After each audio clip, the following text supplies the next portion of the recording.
入咗座咧係半個鐘頭啦。咁咧台面上係一樣食得嘅嘢都冇，我就即刻落10份牛肉啊！如果你真係等佢叫一樣嘢嚟一樣嘢，大饑荒就會出現㗎啦。佢隻蠔咧有啲紅色嘅嘢喺裏面㗎喎。相信大家咧，如果有上網都知道啊，稻香啊搞咗個128蚊放題啊，都要同大家講聲啊，佢係要收加一服務費㗎，所以咧其實真正咧就唔係128蚊，係140蚊一個人嘅。其實佢個放題咧就係每日夜晚7點半咧就派飛，夜晚嘅8點半咧就準時入席，基本上咧係冇遲冇早啊。未食之前啊，大家都會諗，哇，140蚊個人究竟係冇錢賺㗎？會唔會好服㗎？哇，絕對啱晒我呢啲窮人啊！我呢啲窮人呢，俾唔起錢呢，就特別多機格㗎。我哋呢，就當自己係上帝啊！為咗今餐咧，我已經幾日冇食嘢啦。今次啊，就同大家去試下呢個稻香放題。咁未食之前，我就揀咗劣評最多嘅屯門市中心稻香啊！哇！你睇下 Facebook 群情洶湧，又話等咗成粒鐘都冇嘢食，食到咁上下呢，就閂冷氣啊！啲人焗住走啊！咁依家睇到7點半排隊攞飛嘅情況啦，都係還可以嘅，你係可以有得食嘅。但係到咗8點半嘅情況呢，哇！咁多人啊，以為大家呢係唔使錢啫嚟打邊爐啊！咁應下場內情況俾大家睇啦，基本上咧係全場爆晒啊！你就唔好諗住8點半嚟到咧就有嘢食，咁就應該就爆晒，係冇位嘅。但係你有冇留意咧？在場嘅服務生咧，其實係勁少人啊！基本上成場咧，好似得6、7個人招呼緊成場嘅客人。咁我就唔理啦，基本上咧15分鐘，大概8點9咧，佢就上咗個湯啊。咁同 Facebook 講嘅半個鐘、1個鐘都未上湯咧，就唔成立嘅。雖然呢15分鐘咩都冇食過，但係咁嘅人手上到個湯咧，我係覺得係可以嘅。咁佢都係好現代化啦，都係掃 QR code 落單啊。咁啊快速咁樣同大家睇下有咩食。其實所謂嘅點心放題呢，佢嘅點心呢，大概得7樣左右啊，因為燒賣、牛肉球啊、流心包啊、鳳爪啊，你就唔好諗到好似其他放題朝早飲茶咁咧，有10幾樣俾你食啊，冇可能啊！咁嗰啲火鍋配料嚟嚟去去都係嗰啲豬油羊雞啊、丸類啊，做雲吞啊。不過呢，有個 item 呢就引起我注意啊，就係半隻雞啊，吓？128蚊放題有半隻雞食，真定假？我呢就好醒啊，我就即刻叫咗隻啊。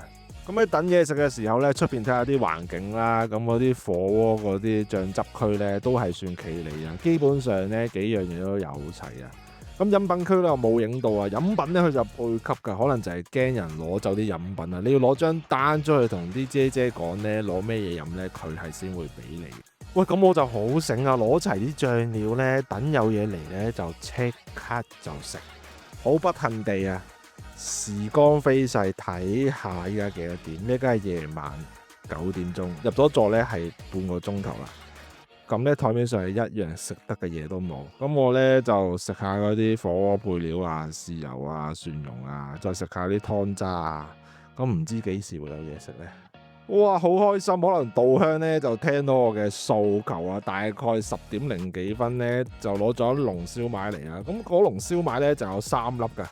哇，你睇下我哋爭住食嗰3粒燒賣，你唔好夾走我粒燒賣住先。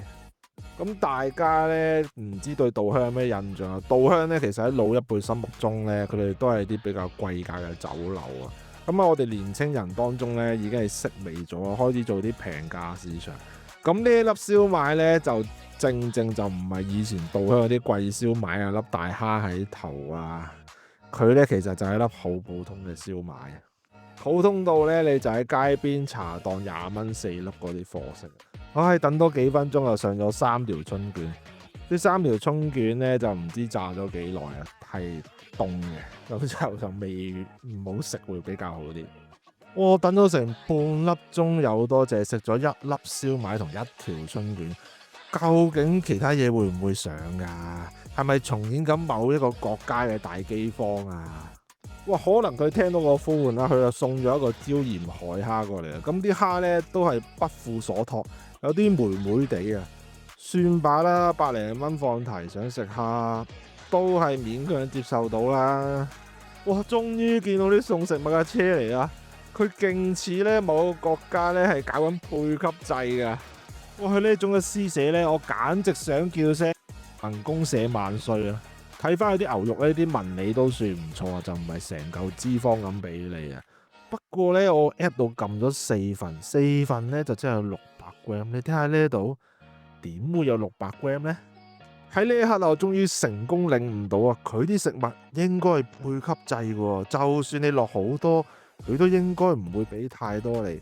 每一個份量咧都有啲限額喺度啊！你係唔可以食足你叫嘅份量。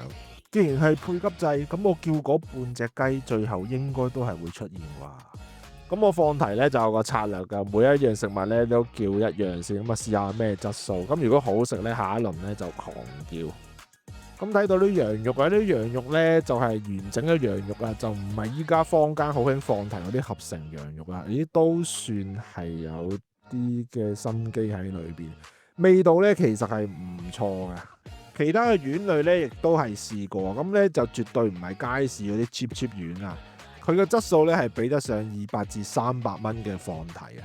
去到呢一刻啊，我心心念念嗰半隻雞咧都係未到噶，可能隻雞要準備多少少，我就等下一輪可能佢會出現。基於我領悟到咧食物配給制啊，我就狂叫個 app 咧，我就即刻落10份牛肉啊！仲有咧，我期待嗰半隻雞咧都係未嚟，咁我就唔叫啦，費事重複啦。嗰半隻雞究竟會唔會出現呢？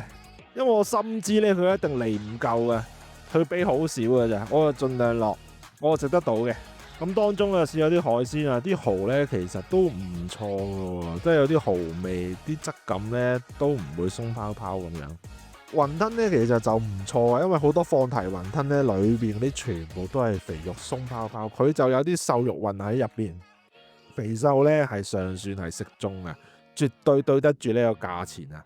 公道都要講一句，我哋第二輪嘅食物咧等咗大概10分鐘就到啦。哇！你睇呢度就係10份牛肉嘅份量啊，咁你根據佢10份牛肉即係1.5公斤啦。咁當然你睇呢度。絕對係冇1.5公斤啊，但係都係非常之有誠意嘅份量。正當我好評佢嘅時候咧，佢又嚟咗一樣好奇怪嘅嘢喎。我哋咧再叫咗3隻蠔，但係咧佢隻蠔未解凍咧，成嚿一個 Minecraft 嗰啲冰塊遞過嚟之餘咧，佢隻蠔咧有啲紅色嘅嘢喺裏面嘅喎。咁我自己都驚咗佢啊，咁啊上問下 AI 嗰啲紅色呢啲係咩嚟啊？佢啲咧就話係啲咩寄生蟲啊，變壞咗啊，唔食得噶。咁你見到咁嘅樣，100零蚊放題，食壞人都唔係幾好嘅。咁因為嗰10份牛肉咧，我哋最後都係食得飽啊。不過咧，我嗰半隻雞去咗邊度啊？點解到最後都係冇嚟嘅？咁佢就有啲甜品啦，呢個芒果布甸咧都係啲貴價食材嚟㗎，係配給制㗎，你要攞張卡同佢拎㗎，就唔係嗰啲免費cheap雪糕咧就咁任拎。配給制，原來芒果布甸係貴嘢嚟嘅。食埋個甜品啊，我嗰半隻雞啊都係不知所蹤，到最後都係冇出現。去到最後啊，真心想講一句啊，窮人咧就一定要精明啊，因為你係冇犯錯嘅機會嘅。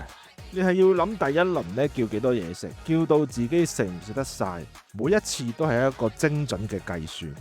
如果單論食物質素咧，呢一間稻香128蚊放題咧係超班嘅。咁當然啦，呢餐飯所造成嘅甩漏咧，就唔係因為啲職員懶所造成啊，係有啲編制啊，管理層咧就想做埋呢個8點半之後嘅晚市。又想賺嗰啲錢，但係服務質素咧，亦都係未夠嘅。食物咧就非常之少啊！你就要好似我咁咧，就要撳多啲。咁當然啦，你撳多啲，你仲要衡量自己食唔食得到啦。咁啊，千祈唔好食剩嘢，做個大嘥鬼啊！你係唔可以用200-300蚊嗰啲放題質素咧，同佢相提並論嘅。就唔係你叫一樣嘢，佢嚟一樣嘢咧，你就食。你係一定要叫爆佢。你係叫到咧，你食唔到為止。如果你真係等佢叫一樣嘢嚟一樣嘢，大饑荒就會出現㗎啦。咁大饑荒出現，最後會發展成點呢？我相信大家都知㗎啦。今集講到呢度完。